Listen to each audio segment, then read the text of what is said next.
Top 10 assassinations that changed the course of history. A single bullet fired in a city most people couldn't find on a map started a chain reaction that killed 17 million people in 4 years. Not a declaration of war, not a standing army crossing a border. A car took a wrong turn, a man stepped off a curb at the wrong moment, and the entire 20th century tilted onto a different track. That's the strange truth about assassination as a force in history. It doesn't look like power. It looks like an accident, a grudge, a single unstable person with a weapon and 30 seconds of opportunity. And yet, over and over again, one death has rewritten the fate of empires, movements, and millions of people who never knew the name of the person who pulled the trigger. Today we're counting down the 10 assassinations that didn't just end a life. They rewrote history. Some of these were meticulously planned over years. Others happened almost by chance. A wrong turn, a missed signal, a decision made in a split second. But every single one of them proves the same unsettling thing. History doesn't always bend to armies or elections. Sometimes it bends to one person in one moment who never saw it coming. And the name at the very top of this list is the reason almost everything else on this countdown happened the way it did. Number 10. John Lennon, 1980. He'd already survived being the most famous man on Earth for over a decade. He never saw the fan waiting outside his own front door. Lennon had spent the years after the Beatles broke up largely out of the public eye, focused on raising his son and quietly returning to music. Outside his home in New York City, a man named Mark David Chapman had been stalking him for months, obsessed with the idea of becoming infamous by killing someone famous. Lennon had actually signed an autograph for Chapman just hours earlier that same day, with no idea he was signing it for the man who would kill him that night. The shock of his death rippled far beyond music. It became one of the defining moments that closed the door on the idealism of the 1960s counterculture, and it kicked off a lasting conversation about celebrity stalking, gun control, and the strange danger that comes with fame itself. Lennon's death showed how exposed even the most beloved figures in the world could be. Our next entry proves that even total isolation couldn't protect a man from the same fate. Number 9. Leon Trotsky, 1940. Stalin didn't just want him dead. He wanted it to take years, cross 3 continents, and end with an ice axe. Trotsky had once been one of the most powerful men in the Soviet Union, a key architect of the Russian Revolution alongside Lenin. After Lenin's death, he lost a brutal power struggle to Joseph Stalin and was exiled, first internally, then from the country altogether. For over a decade, he moved from nation to nation, always looking over his shoulder, always aware that Stalin's agents were hunting him. He finally settled in Mexico City, behind walls, barbed wire, and armed guards. It didn't matter. A Soviet agent posing as a supporter spent months earning Trotsky's trust before finally getting close enough, alone in Trotsky's study, to bury an ice axe in his skull. Trotsky lived for another day after the attack before dying of his injuries.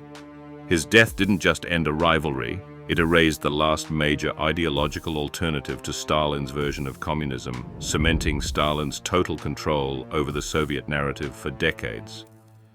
Trotsky's death was slow revenge, over a decade in the making. Our next entry is the opposite, a killing so fast the killer barely had a plan. Number 8. Malcolm X, 1965.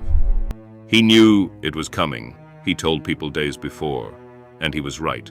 Malcolm X had become one of the most powerful voices in the civil rights movement, but his relationship with the Nation of Islam had grown bitter and dangerous after he broke from the organization and its leader, Elijah Muhammad. In the week before his death, his home was firebombed, an unmistakable warning that he chose to ignore rather than go into hiding. He was shot while beginning a speech at the Audubon Ballroom in New York, in front of his wife and young daughters, by men connected to the organization he'd just left. His assassination shocked a movement already grieving, but it didn't silence him. His autobiography, published shortly after his death, became one of the most influential books of the 20th century, spreading his ideas to a far larger audience than he ever reached while alive. Malcolm X's assassination changed a movement from beyond the grave. Our next entry, just 3 years later, would do the same thing to an entire country. Number 7. Martin Luther King Jr., 1968. The night before he died, he told a crowd he might not get there with them. Less than 24 hours later, he was right. King had traveled to Memphis to support striking sanitation workers, part of his broader push to connect the civil rights movement to economic justice. In his final speech delivered the night before his death, he spoke about facing threats against his life with a strange, calm acceptance, as if some part of him already knew what was coming. The next evening, standing on the balcony of his motel room, he was shot by a single rifle round fired from a nearby building. His death set off riots in more than 100 American cities within days, the largest wave of civil unrest the country had seen since the Civil War. It also pushed a stalled piece of legislation through Congress almost overnight. Just 1 week after his assassination, the Fair Housing Act was signed into law, a bill that had been stuck in political gridlock for years, suddenly passing in the wave of grief and urgency his death created. King's assassination sped up change he was already fighting for. Our next entry came after independence was already won, but the country still had healing left to do. Number 6. Mahatma Gandhi, 1948. He had survived 5 assassination attempts. The 6th one worked. Gandhi had just led India to independence from British rule through decades of non-violent resistance, a philosophy that made him a global symbol of peaceful protest. But independence came bundled with partition, the violent splitting of British India into India and Pakistan along religious lines, a decision that triggered mass displacement and horrific violence between Hindus and Muslims. A Hindu nationalist named Nathuram Godse blamed Gandhi directly for what he saw as excessive concessions toward Pakistan and Muslims during the negotiations. Godse shot Gandhi 3 times at point-blank range during his evening prayer walk in New Delhi. In a country teetering on the edge of full-scale civil war, Gandhi's death did something almost nobody expected. It briefly united people in grief across the very religious lines that had just torn the country apart, even if that unity didn't last. Gandhi's assassination came after independence was already won. The next name on this list assassinated a president before his country had even finished healing from a civil war. Number 5. Abraham Lincoln, 1865. 5 days after the war ended, an actor walked into a theater with one goal: finish what the war didn't. Lincoln had just guided the United States through its bloodiest war in history, and he was beginning to lay out a vision for reconstructing the shattered country, one that leaned toward leniency and reunification rather than punishment. John Wilkes Booth, a Confederate sympathizer and famous stage actor, saw Lincoln's survival as an unbearable insult to the cause he'd supported. Booth's plan wasn't limited to Lincoln. He organized a coordinated plot to simultaneously kill the Vice President and the Secretary of State that same night, hoping to decapitate the entire government in one blow. The attack on the Secretary of State went ahead, and he survived his wounds. The man assigned to the Vice President lost his nerve and never carried out his part. Lincoln had no such reprieve. He was shot at close range at Ford's Theater and died the next morning.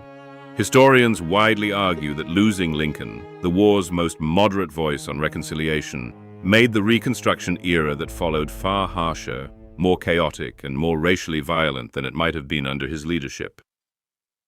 Lincoln's death changed how a nation would heal. Our next entry changed who would rule an empire twice. Number 4. Julius Caesar, 44 BC. 60 senators stabbed him 23 times, and somehow it made him more powerful in death than he ever was alive. Caesar had accumulated more personal power than any Roman in generations, declaring himself dictator for life and sidelining the Senate that had governed Rome for centuries. A group of senators, including men Caesar considered close allies and friends, convinced themselves that killing him was the only way to save the Roman Republic from becoming a monarchy in all but name. They stabbed him to death on the floor of the Senate itself, a public, brutal, symbolic act meant to send a message about the Republic's survival. It backfired in almost the most complete way possible. Rather than restoring the Republic, Caesar's death triggered years of civil war, and out of that chaos rose his adopted heir, Augustus, who became Rome's first emperor. The senators who killed Caesar to prevent one man from becoming king accidentally created an empire that would last for centuries. Caesar's assassins tried to save a republic and destroyed it instead. Our next assassination was almost the mirror opposite. One man's death nearly stopped an empire from being born at all. Number 3. Archduke Franz Ferdinand, 1914. The killer had already given up. The getaway car took a wrong turn and drove the future assassin straight to him. Franz Ferdinand, heir to the Austro-Hungarian throne, was touring Sarajevo with his wife Sophie when a group of young Bosnian Serb nationalists attempted to assassinate him. Their first attempt, a bomb thrown at his car, missed and wounded bystanders instead. Believing the plot had failed, one of the conspirators, a young man named Gavrilo Princip, stepped into a nearby shop, resigned to the mission's failure. Later that day, Franz Ferdinand's driver took a wrong turn, then stopped the car to reverse directly in front of the very shop where Princip happened to be standing. Princip stepped forward and shot both Franz Ferdinand and Sophie at point-blank range. That single wrong turn set off a rigid chain of alliances across Europe, pulling one nation after another into what would become World War I, a war that killed roughly 17 million people and reshaped the entire map of the modern world. One wrong turn started a war that killed millions. Our next assassination didn't start a war. It may have prevented one from ending peacefully. Number 2. Yitzhak Rabin, 1995. He was killed by someone from his own country at a peace rally for the crime of trying to make peace. Rabin, the Prime Minister of Israel, had spent years negotiating the Oslo Accords, a set of agreements aimed at ending decades of conflict between Israel and the Palestinians. The agreements were deeply controversial within Israel itself, with fierce opposition from those who believed Rabin was giving away land and security in exchange for promises that couldn't be trusted. At a massive pro-peace rally in Tel Aviv, as Rabin walked to his car after addressing the crowd, a young Jewish extremist named Yigal Amir shot him twice at close range. Amir believed he was acting to save Israel from a peace process he saw as a betrayal. Rabin's assassination didn't just end one man's life. It's widely regarded by historians as a turning point that stalled Israeli-Palestinian peace negotiations for decades, with effects still being felt in the region today. Every assassination on this list changed a nation. Our number 1 pick changed the entire planet, and it's the reason more than one entry on this list unfolded the way it did. Number 1. John F. Kennedy, 1963. It's the assassination. Every other one on this list gets compared to, and 60 years later, we still argue about whether we know the whole story. Kennedy was one of the most photographed, most televised leaders in history at the height of the Cold War, in front of an audience that could watch a president in near real time for the first time ever.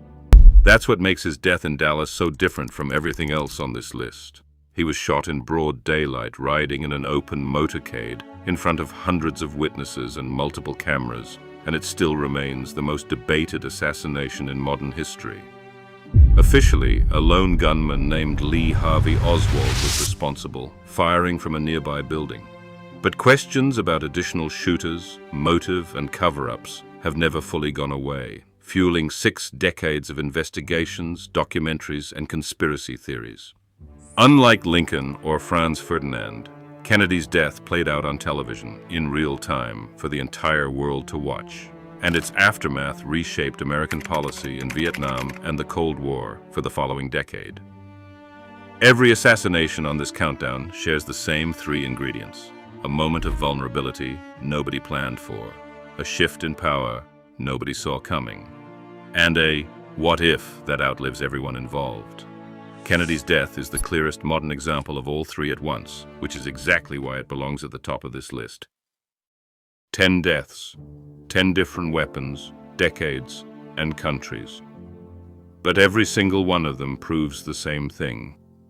History doesn't always turn on armies or elections. Sometimes it turns on one person in one moment who never saw it coming. If you had to guess which assassination changed history the most, comment your pick below. And if you want the next countdown to cover the 10 most powerful leaders in history, subscribe. We are covering that next.